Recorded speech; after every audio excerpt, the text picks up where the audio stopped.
경인중심 채널 헬로티비 뉴스입니다. 업무 중이던 택배기사가 쓰러져 병원으로 이송됐지만 사망했습니다. 지난 24일 낮 1시쯤 인천시 계양구 계양동의 한 주택가에서 택배기사 42살 A씨가 쓰러져 있는 것을 한 주민이 발견해 신고했습니다.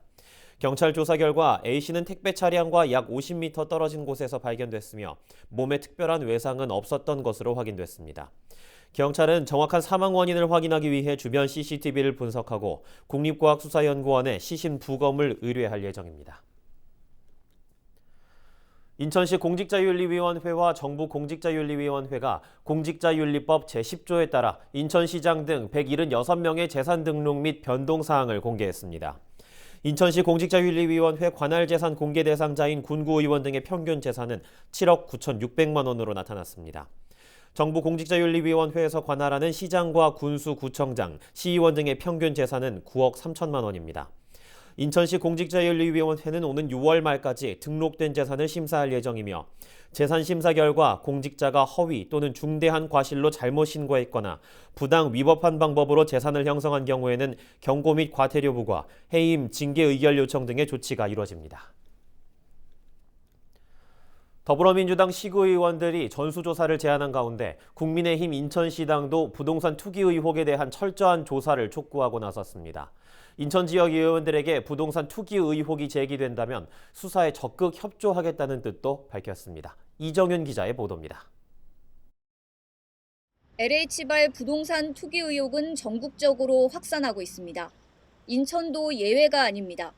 3기 신도시로 지정된 계양 테크노밸리와 서구 검단 신도시, 검암 역세권 등 곳곳에서 땅 투기 의혹이 일고 있습니다.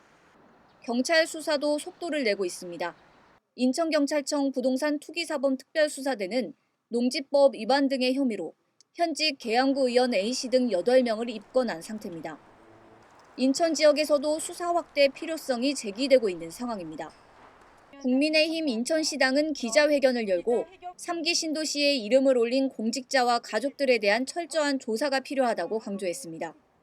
특히 인천이 3기 신도시에 포함돼 있는 만큼 성역 없는 조사가 이뤄져야 한다는 입장입니다. LH 자체 조사나 인천경찰청의 조사 결과가 끝이기를 기대해 보지만 이것이 끝일 것으로 생각하는 국민이나 인천 시민은 아무도 없을 것이다. 국민의힘 인천시당은 시의원과 기초의원에게 부동산 투기 의혹이 제기된다면 수사에 적극 협조하겠다는 뜻도 밝혔습니다. 우리 인천에서부터 정의로운 도시, 깨끗한 도시를 만들기 위한 운동을 전개하고자 합니다. 우리 인천 도시공사와 유관기관에서 이루어지는 모든 사업들에서 유사한 비리가 없는지 철저히 조사하도록 하겠습니다. 국민의힘 인천시당은 부동산 투기 의혹 규명을 위한 LH 특검과 국정조사도 촉구했습니다. 부동산 투기 의혹으로 시민들의 실망감이 커지고 있는 가운데 여야 모두 철저한 조사를 통한 부동산 투기 근절을 외치고 있습니다. BTV 뉴스 이정윤입니다. 감사합니다. 김포시와 계약한 폐기물 수집 운반 대행업체 8곳 가운데 3곳의 청소 근로자들이 25일 파업에 들어갔습니다. 3개 업체 청소 근로자들은 최근 대행하는 청소 구역이 줄면서 임금이나 사업비가 줄어들자 업체의 임금 협상을 요구하며 파업에 들어갔습니다. 이에 김포시는 근로자들의 파업으로 생활 폐기물 수거가 이뤄지지 않는 구역은 파업에 참여하지 않은 나머지 5개 업체가 맡아 처리하도록 조치했다고 밝혔습니다. 그러면서 이번 파업은 쟁의 신고 없이 이뤄진 불법 행위이기 때문에 파업에 참여한 근로자들은 고발 조치하고 대행업체에는 비용과 손해배상을 청구하겠다며 파업 철회를 요구했습니다.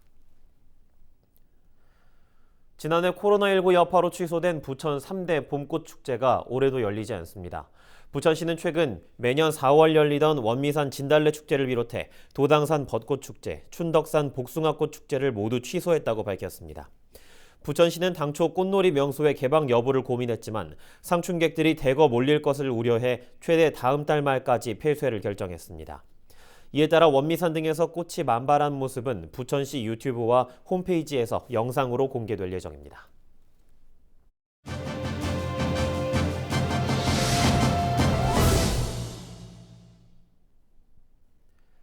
디지털 성범죄로 인한 피해가 날이 갈수록 증가하면서 큰 사회적 문제로 부상하고 있습니다. 이 가운데 부천시가 디지털 성범죄 예방과 피해자 지원을 위한 제도적 장치 마련에 나섰는데요.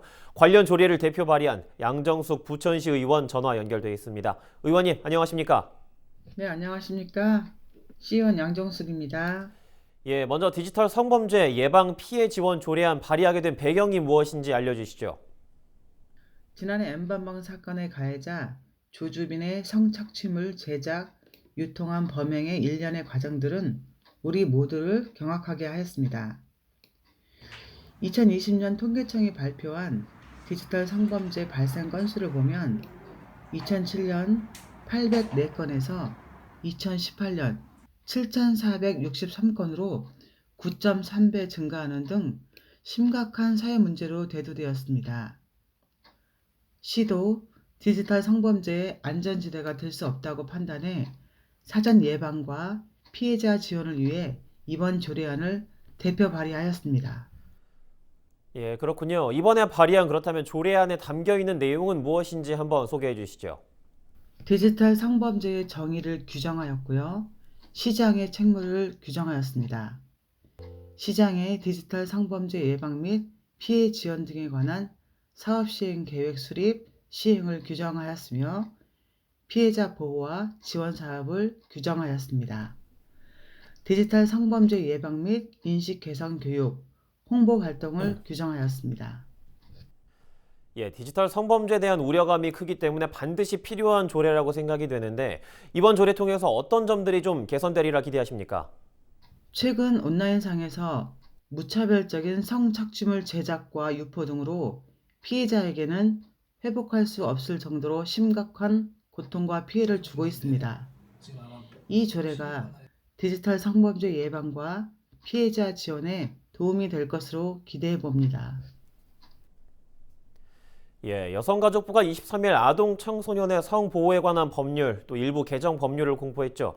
지역에서도 디지털 성범죄 대책 마련에 있어서 좀 중점을 줘야 할 부분이 있다면 한 말씀 부탁드립니다. 시는 디지털 성범죄 예방과 피해자 지원의 시급성을 고려해 지역 내 단체와 기관, 교육청, 경찰서 등 유관 기관과 협력 체계를 신속히 구축할 계획입니다. 예, 알겠습니다. 오늘 말씀 고맙습니다. 네, 감사합니다. 예, 지금까지 양정숙 부천시 의원과 디지털 성범죄 관련해 이야기 나눠봤습니다.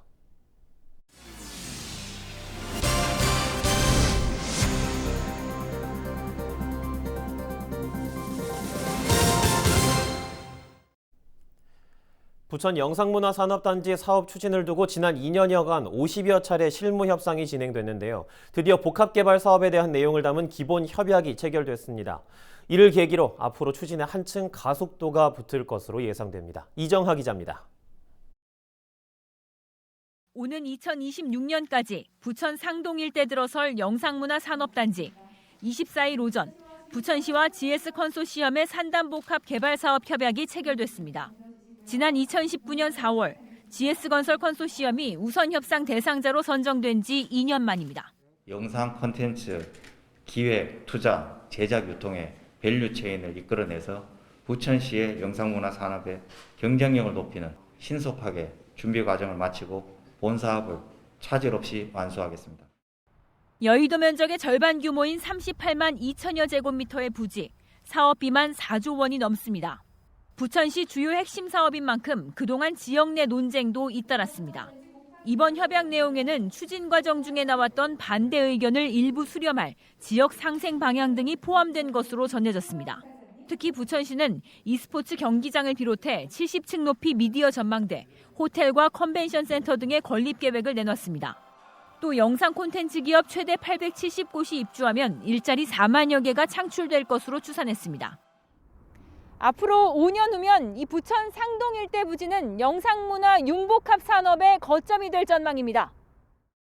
알려진 것처럼 글로벌 영상 제작사인 소니픽처스가 입주를 계획하고 있는 상황에서 또 다른 기업 유치에도 이목이 쏠리고 있습니다. 결국 영상문화 산업 생태계를 공고히 할 핵심 기업을 얼마나 이끌 수 있느냐가 사업 성패를 가를 관건이 될 것으로 보입니다.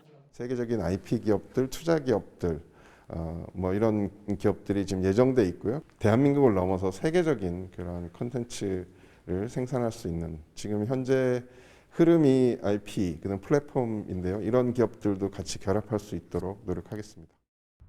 도시관리 계획을 변경하고 감정평가 등을 거쳐 올해 말 토지 매매 계약이 체결되면 이르면 내년 공사가 시작됩니다.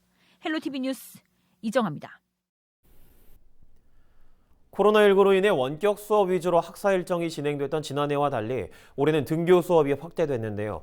전국 교직원 노동조합 인천지부가 안전한 등교 수업을 위해서는 학급당 학생 수를 줄여야 한다며 기자회견을 열었습니다. 과밀 학급 문제로 인해 교실 내에서 제대로 된 거리 두기가 어렵다는 건데요. 인천시 교육청 역시 학급당 학생 수 감축 요구에 공감하고 있습니다. 김진재 기자입니다.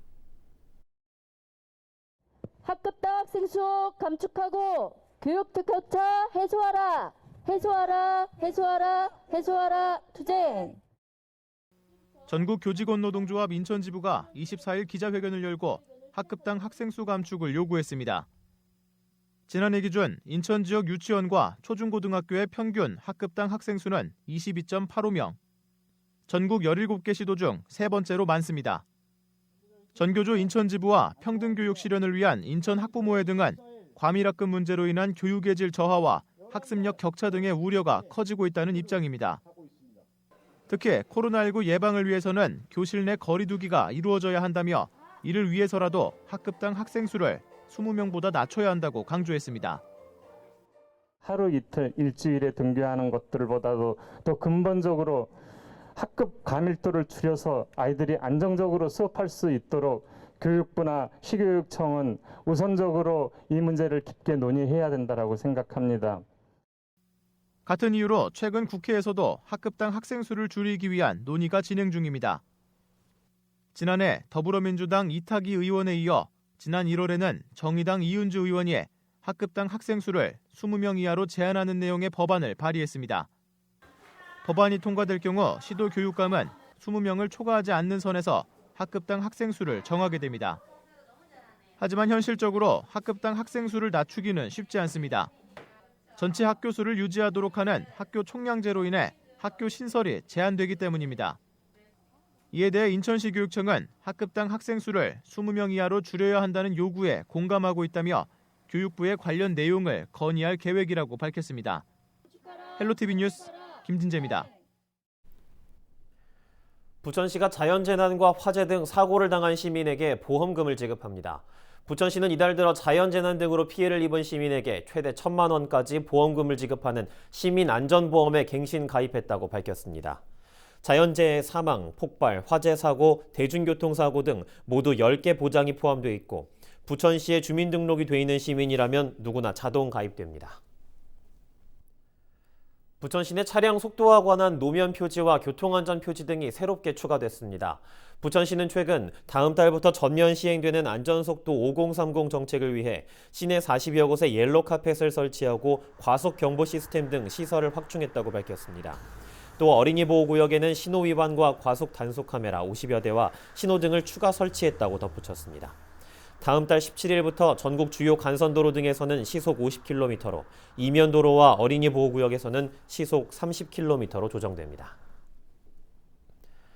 코로나19 때문에 비대면 문화가 확산하고 있는데요. 지역 아파트 단지에서도 비대면 환경을 확대하고 있습니다. 지난 24일 부평구 청천동의 한 아파트 단지에서 주민들이 입주자 대표회의를 열고 있는 모습인데요. 비밀번호를 누르지 않고도 스마트폰을 지닌 채 자동 현관문을 드나드는 시스템을 논의하고 있습니다. 지금 코로나 전국이잖아요. 코로나 전국에서 주민들에게 무엇을 도와줄까?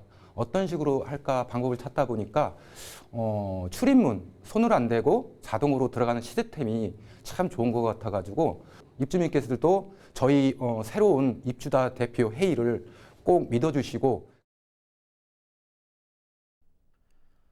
헬로티비 경인뉴스가 준비한 소식은 여기까지입니다. 저희는 언제나 여러분과 함께하겠습니다. 지금까지 시청해주신 여러분 고맙습니다.